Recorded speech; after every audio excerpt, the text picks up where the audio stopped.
Hey and welcome back to Pokémon Yellow. We've just beat Brock and now we're going towards Mount Moon. And if you're playing Fire Red or Leaf Green, this is where the guy will be standing to give you the running shoes if I recall correctly. But because this is Gen 1, we have to walk. I know. I don't like walking, but we're gonna do it. It's like, like going back to Fallout 3, is it? You can't run, they haven't got that run button, I don't think, in Fallout 3. And like in Skyrim and the newer ones, they've got that and it's just like, you can tell the difference. I can't remember, it's been a while since I played Fallout 3. Yeah. I haven't played any of them, to be honest. What kind of, isn't Fallout like a shooter with like more RPG elements? Or? Yeah, basically, yeah. It's all the apocalypse and all that. Mini nuke launchers, fighting mutants, zombies. All that good stuff. Yeah, I've heard good things about the music design, direction, and it got sort of loads of oldie sort of music going on. Oh yeah. It's got a really good soundtrack, yeah. Yeah, that's my kind of shit. I also like the guy I follow on YouTube, Miracle Sound. He did a song in the style of about the game called Going Nuclear, which is actually a really good song, and I'm going to plug that for him here because it's a good song and people should check it out. but yeah, back on topic with Pokemon. This route here, I'm going to be showing off the trainers that you have to fight. The ones that I can easily sneak around, I will, just so we're not here all day, because fighting all of these dudes with their Caterpies would fill out too much time for my liking. It really irritates me that Gust is a normal type move in this. Yeah, why? That doesn't make any sense. I didn't even realise that, probably because I wasn't paying attention. Yeah. But yeah, that's odd. And I'm in a force of habit, so I will keep using that against Pokemon. It will make no difference for, by the way. But yeah, we've got to have our early game staples, haven't we? We've got to have the Pidgeys, Rattatas, Caterpies. These are the OGs for all of those. They would have XPs in basically every gen after this, but these are the original ones. Although we get an Ekans here. That's a change of pace, isn't it? Out of the Alola forms, I definitely prefer Alolan Raticate to regular Raticate, personally. It does look a little bit silly, but in a good way. Yeah, it's when I was looking at both of them, it's that's a big rat. And then I look at Alolan Raticate, it's that's a mafia boss in the form of a rat. Yeah. I think that Raticate's one of the Alolan forms I prefer, but in terms of the other ones, we were having a quick bit of a chat between parts of one in particular that is not particularly good. Two in particular, really. Well, the Meowth, I like Alolan Meowth. Yeah. Persian? What the fuck? It's like it got hit in the face by a mallet. Yeah, well, I know what they're going for. They're trying to make it look like a British Blue. Because, that particular breeder cat, they tend to have, chubbier faces and that. But they've really pulled it off the wrong way. It's his whole head looks like it's on the wrong body. Yeah, I think it's just because the original Persian is so elegant, and then they've gone really cartoon with this new one. It's regular Persian is it looks, as you said, elegant and sinister and intimidating. Which is odd given it's the new one that's the dark type. Yeah. It's doesn't regular... it get compared to Garfield? Or... Yes. Yeah. Plus, regular Persian looks even more like it's looking down on you. Yeah. So, the thing is, I can't imagine Giovanni sitting there petting an Alolan Persian without laughing. That's the sort of thing. I just imagine Alolan Persian permanently with a derpy face, with its tongue poking out. Yeah, because isn't that the signature Pokemon for that Nanu guy in Sun and Moon? He's got one. I think so. Yeah, and that's your intimidating Pokemon. You're the Dark type Island challenge leader thingy, and you just throw out a fucking goofy Persian at me. Okay, mate. In battle, from what I know, I'm not exactly reliable, but I think it's half decent in battle. Doesn't it stack up about this as you would expect a Dark type Persian to play though? Yeah, Sucker Punch, Dark Pulse, Fake Out.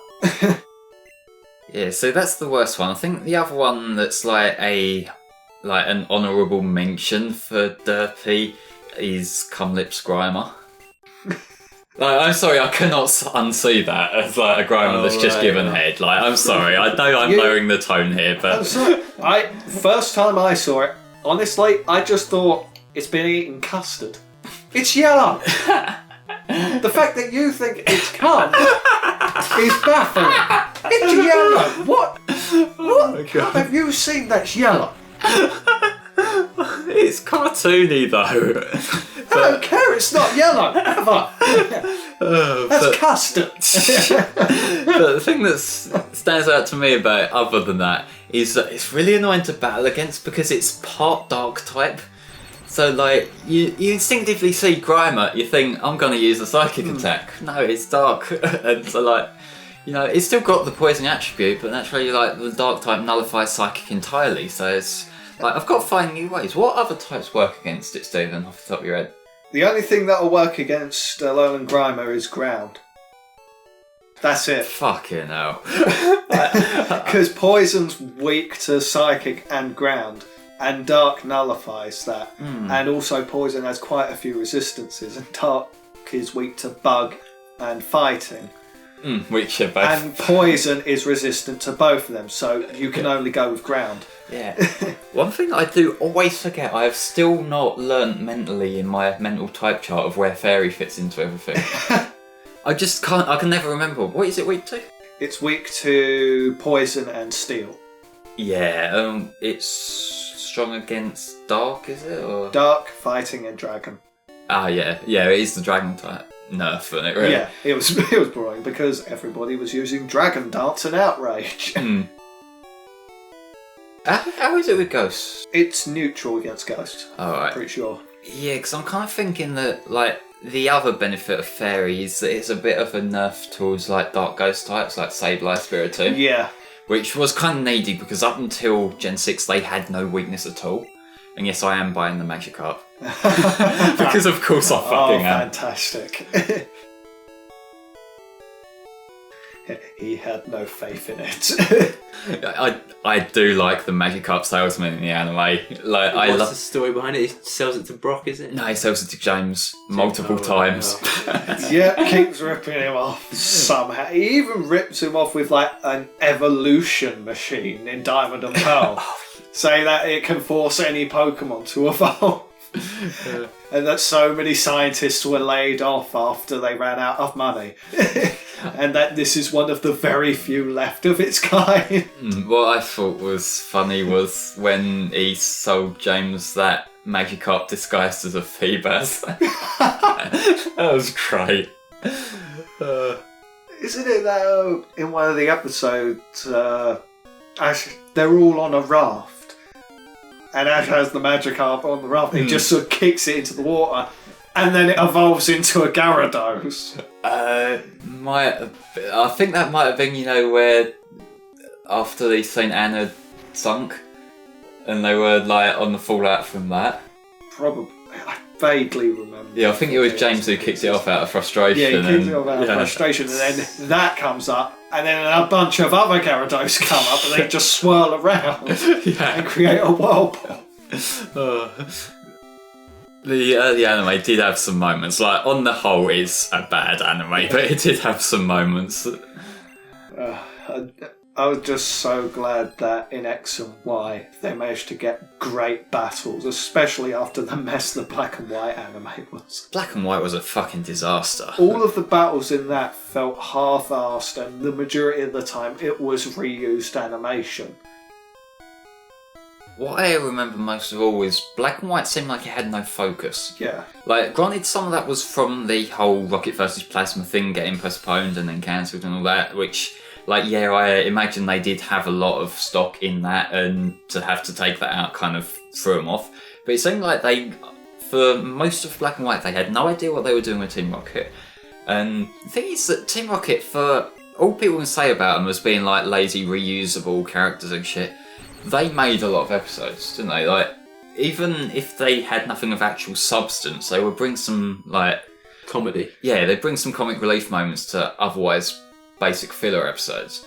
But in Black and White, you got these typical filler episodes. You know, the Ash meets a person, they've got this Pokemon, they help them with this problem. You know, the boring shit they do all the time. Imagine them, but without the Team Rocket stuff. Oh god, It was fucking boring. Yeah. It's like one of my favourite things I've seen posted many times of Team Rocket is like they appear in front of Ash and the gang and they're just like, how did you escape that thing earlier? And then they respond with, it's so secret that even the writers don't even know. I didn't give a fuck, did I?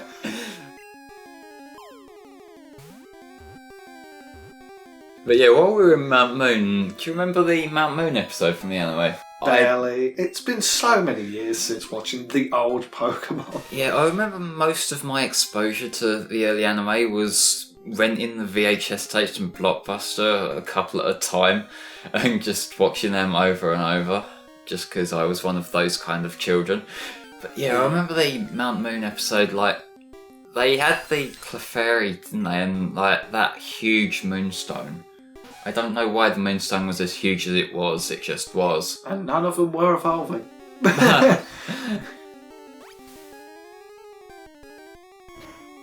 Think back, what other notable episodes were there earlier on? Because there was the one with like the school, wasn't there? You know, like the School of Hard Knocks, I think it was called. I can't remember much from it other than Misty and that chick bickering and over nothing really. There are one or two episodes that are stuck firmly in my head because it was like when I was young, we recorded some of the episodes out, and one of them was Officer Jenny episode where she's got a Growlithe and they're all trained to obey her voice. So Team Rocket comes in with helium, spraying it everywhere, and because her voice is all high pitched, Growlithe won't listen to her anymore. I don't remember that one. I remember all the ones where like she was getting the starters. I remember all of them. They were like pretty memorable episodes. Like mainly the Charmander one because they sort of overplayed that a little bit emotionally, but whatever. It's Charmander. I don't care. What else was? Definitely remember the Charizard's evolution episode. Yes. Definitely remember that one. I like how it just evolved just to chase after the fucking Aerodactyl. Yeah, Aerodactyl was pissing it off, so it thought, right, I'm going to fly up there and kick its ass. Doesn't matter that it's at a type disadvantage now. Yeah. Even worse off than it was before. Yeah. Fuck it, I want to fight. And I like how they used the sort of gym theme as it evolved, just because that was like the proper intense upbeat sort of thing. Anyway, I've got to point out how I like that Team Rocket are like the bad guys in Mount Moon right now, but you can dodge basically all of them. Yeah. They're a fucking joke in Mount Moon, yeah. It's like, I can see him right over there climbing up that ladder, but he's just out of range. Anyway, this is basically the conclusion here. This super nerd dude, he's guarding these fossils because he's like a collector, stalker guy. He looks like the kind of guy who probably stares through women's windows, let's be fair. But yeah, he's sort of... He'll let us have one of them, but I can't remember his team actually outside this. I think he's got some weird shit, like, hasn't he got like the Magnemite and the Voltorb? I think so. He may have, like, I wasn't paying attention to how many Pokemon he's got, but we'll see. Even though Grimer and Muck's designs are a bit meh in Gen 1, I absolutely love Alolan Muck's design. I love the use of like these crystallised forms of poison over him that he uses as claws and sort of like teeth as well. Definitely makes it look more intimidating, like there's more thought into its design. Imagine Professor Oak getting eaten by that. Oh god, he'd be dead. Yeah, this is the dude I was thinking of. He's got the Voltorb and the Magnemite, and yeah, they do tend to like give these super nerd characters the sort of more erratic Pokemon, which makes sense for their character class, I guess. The days of being able to paralyse electric types. Oh yes, because that was all got rid of as soon as X and Y came about. Fire types can't be burnt, poison types can't be poisoned, ice types can't be frozen. I'm curious why they did that. I don't know. And plus, grass types can't be affected by any spore moves. It just seems like a weird new layer to add to it, really. I mean, when you think about it, it does make sense. I guess, in like, some way. it's not a problem, it just seems weird that they would have just brought that in out of nowhere. Plus, it kind of means that if you look back on the battle between Ash and Paul in the finals, Pikachu ends up paralysing Electivire via its static. That wouldn't happen. Nah. Electivire wouldn't have been slowed down and Paul would have won. Yeah. Retcons, we need them. When all's said and done, that was a great final battle in that. I did like Paul as a character. Oh, yeah. Talking about how like the retcons or just the inconsistencies with type status effects and that. Remember how in the finals of Gen 1 one of Ash's Pokemon fell asleep and they counted that as a failure? Can't remember. I think it might have been Butterfree. Not Butterfree, no, like, I think it might have been the enemies Butterfree used like a sleep attack on something, and I remember sleep being a thing that was counted as a failure for one reason or another towards the end of it, which was weird. Then that would mean Dream Eater shouldn't even be a move if you can just put your enemies to sleep. All sleep moves should be banned.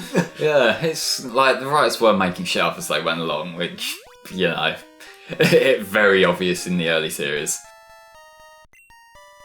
But yeah, I think I took Lord Helix Fossil. Ah, yes. Because we need Maymays. Yep. Oh, Yeah, look who we've got!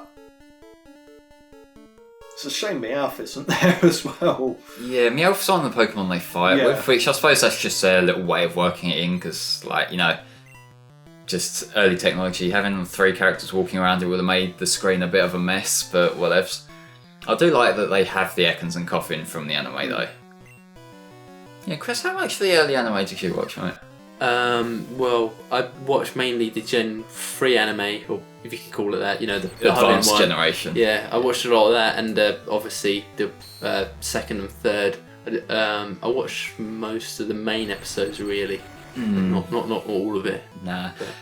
The Gen 3 anime, I did like that as a huge change of pace after Johto, because Johto was very filler heavy. It was really weird pacing and it took them fucking ever to get through it. Whereas what they did with Gen 3 is bringing in like May's contest thing as like a sub-quest. That made sense because it meant that the bit of time between gym battles, there's actually other shit happening. And like Johto really needed something like that, yeah. Why does it sort of look like Meowth's dancing? He's got his arms Irish crossed. dancing. Yeah, he's doing the can-can. So of his bloody hell, yeah. It's weird. I'm imagining him now using Payday and just doing that as the money's falling down around him. I just got paid, bitches. I love Meowth in the anime. He's probably like the best character. Yeah. I also like, you know, they did that episode Go West Young Meowth with like his backstory and that. Like I've seen an AMV of like clips from that episode set to Gangster's Paradise, and it fits so well. Like if you take in context of like Meowth's upbringing and shit, and it shouldn't, but it just works. I do generally quite like the Team Rocket focused episodes. If anything, they are the ones with the most character in all of the anime. They are, and that's why another reason why I hate Black and White so much is like they just throw all that away. It's like one of the episodes in Diamond and Pearl. It's like Meowth gets asked to run a noodle shop because he's so good at cutting them, and they get distracted from trying to catch a Metagross. Yeah, oh yeah. I love that, the fucking huge shiny Metagross. Yeah, eventually they go to try and catch it. It falls down a cliff. And I just love one of the scene where it's like it's managed to calculate how it's going to ricochet the boulders off the walls to make them fly off. Yeah. It's like, this thing is really smart. How has this not taken over the world yet? Yeah. Anyway, yeah, Nidoran's evolving. Hey.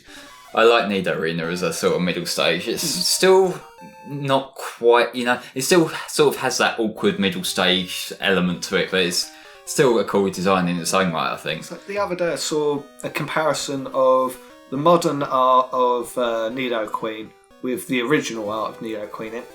original Nidoqueen looks a lot more intimidating. I think they saw. There's probably just like an art style change over time, of like. Because one thing I've really noticed is Ken Sugimori's art style has changed a lot over time. Like, there's. And not just in terms of like the colouring style, because like the obvious thing is from Gen 3 onwards he started using more thicker colours, whereas he used to use like a lot more whites in his colouring. But his proportions have changed over the last few generations as well. Plus, like, there's a lot more smooth curves rather than pointed, sharp edges. Well, that kind of links back to it as well. But you notice how the characters look a little bit more lanky and shit, which it works. I think the best style he's had is around the Ruby Sapphire and Fire Red Leaf Green kind of era. I think that's my favourite of his art styles.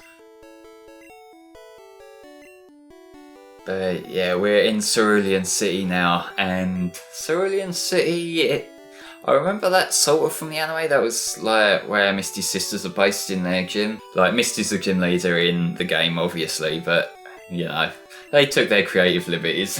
I like the fact that they've added in the chances at the Pokemon centres. Yeah, it's just a little touch from the anime, isn't it? Which is cool.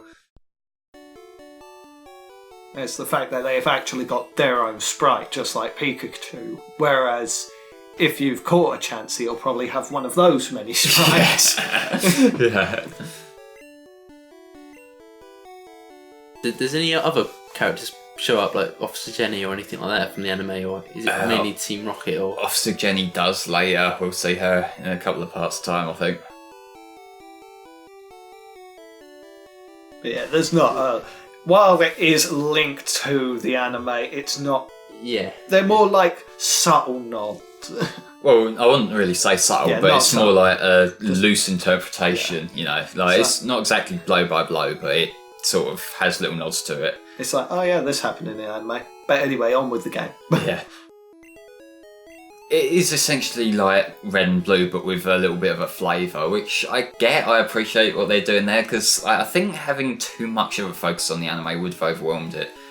I kind of wish they'd have delayed it and, worked the whole of Gen 1 anime into it, just so that, it didn't lose touch with the anime side of it in the second half of the game. But, like, I guess you sort of take what you take, really, with this kind of thing. They wanted to launch it at a time when the anime was at its hypest just to cash in, but it works.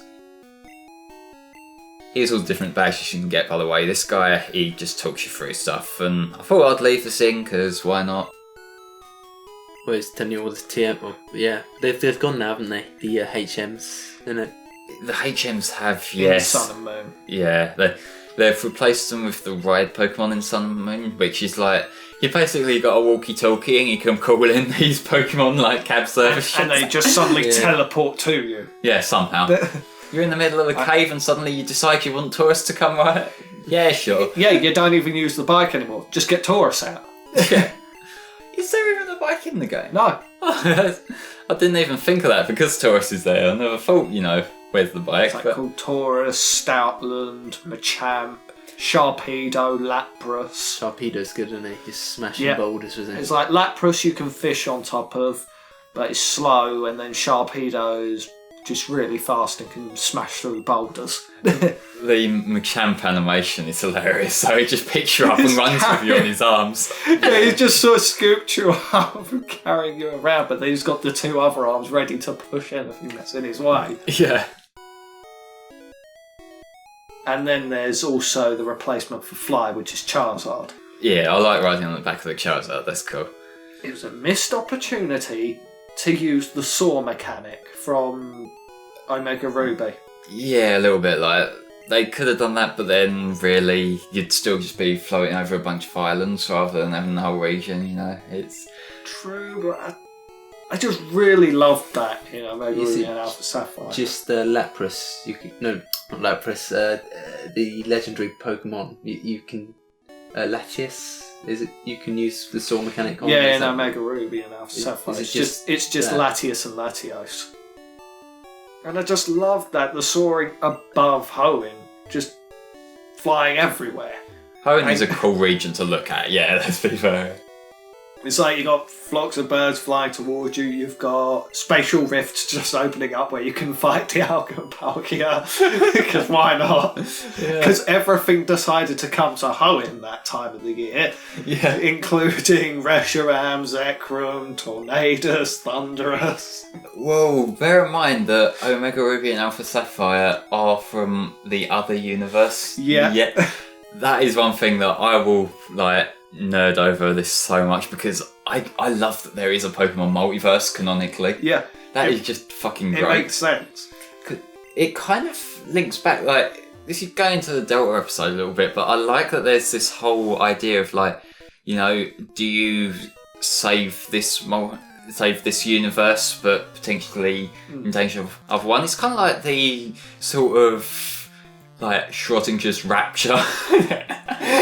I don't know if that's terms of thing, but I'm gonna roll with it. I like the fact that it's sort of they're sort of bullshitting that the idea of the multiverse has always been there since the first games, because it's there's a meteor heading towards Earth and they've got a cannon ready to blow it up. Well, I say blow it up, they've got a cannon ready to create a portal to send it elsewhere. The cannon happens to be called the link cable, which is what you use on the Game Boy to trade. I think that is clever. I like how many little allusions there are to it as well. Even fucking Annabelle and in the most recent games, don't they sort of allude to her being the OG? And I think there's also a hint with Sun and Moon and Omega Ruby that Looker is from another universe. Because I haven't completed Sun and Moon yet, but there's something about people who have been to where the Ultra Beasts are, and when they come back they've sort of lost their memories and that. When you find Looker in Omega Ruby, he's unconscious on a beach and he can't remember where he is or why. Yeah. It's a that means they've been planning that for a little while. I love this sort of stuff. I know it is the sort of, you could very easily end up looking too far into stuff like this, but the depth to the lore now, it's just so cool. With Pokemon Generations, they've pretty much confirmed that Looker is in Gen 1. I haven't actually. That's the little anime series they did. Right? Yeah. I need to watch that. They've got some really cool ones here and there. A couple of the early ones not so great, but as it goes on, it gets so much better. Fair one. The Pokemon multiverse, I could lose myself in that for fucking hours. So I never really thought of it as a multiverse or all of them being separate worlds from each other. I just thought we never got the full story and the next game's just updating it for you. Just oh yeah, these things actually do exist, we just sort of forgot. Well, the idea of having multiverses, that possibly goes to not just the remakes, but also the equivalent versions, because I think that in Omega Ruby Alpha Sapphire there's lines of dialogue where either Maxie or Archie, depending on which one you have, they sort of ponder on out loud about there being the possibility of another world where they were, it was the other guys doing it and they were trying to fight it or something like that.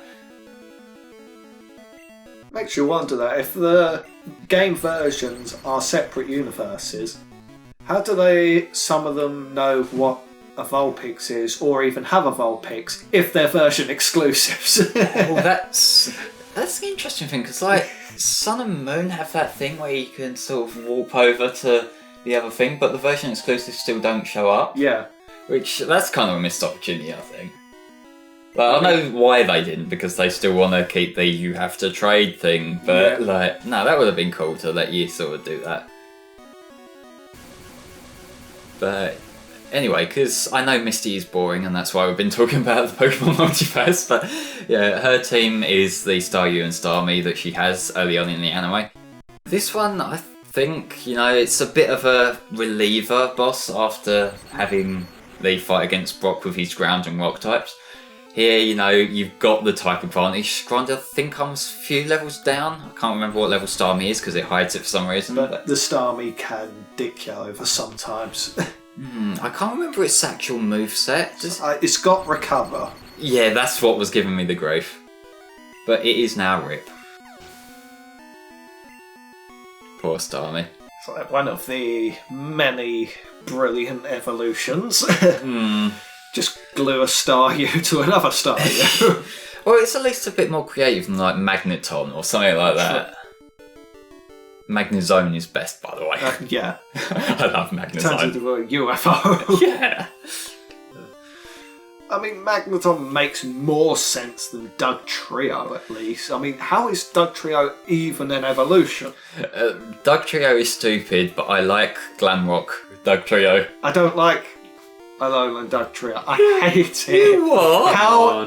He's fun. I really don't like it. Even though I love Executor, I just can't stand.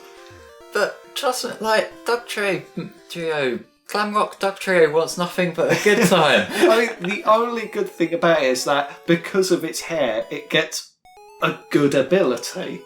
What's that? I can't remember the name of it, but when a Pokemon makes contact with it, it gets slower. Oh, right, that's interesting. What I don't get is how growing out its hair makes it Steel type. I can't remember what material it's meant to be. Well, it's Steel types though, like, how? But anyway, what we're doing here, we're getting the first of our Kanto starter Pokemon in Bulbasaur. This is a throwback to the episode where there was that Bulbasaur village, that grass village, wasn't it, where like Bulbasaur was protecting all the other grass Pokemon, and then it ended up wanting to go with Ash because I think it just respected its power at the time or something, which I don't know fucking how, but Can't help but notice how Bulbasaur looked kind of fat. well, a lot of Pokemon were fat in Gen 1. Pikachu was as well, wasn't he? Yeah, but at least Pikachu got a lot of exercise. Yeah, true. No, but also just not about in general that sprite that was there a moment ago. It just looked very wide. I keep forgetting like the sprites in in red, like they were just one, wasn't it? There was only one Pokemon Outworld sprite, wasn't there, or two, or there were like the different kinds of Pokemon. yeah, only three, only there's a like, couple, wasn't it? It's like there's one for the bugs, one for the water types, one for like everything else, I think. Yeah, like you surf on, you ride on, and it looks like a fish. Yeah. That was fun. So I'm pretty sure even the ghost types have the same thing as like the ones that are similar to everything else. Yeah. So look at me waving my arms in this little animation, but ghastly, you're just a floating ball of gas. Yeah. Well, let's wrap this up because we just took down Misty and got ourselves a Bulbasaur. Next time we'll be going across the Nugget Bridge. See you next time.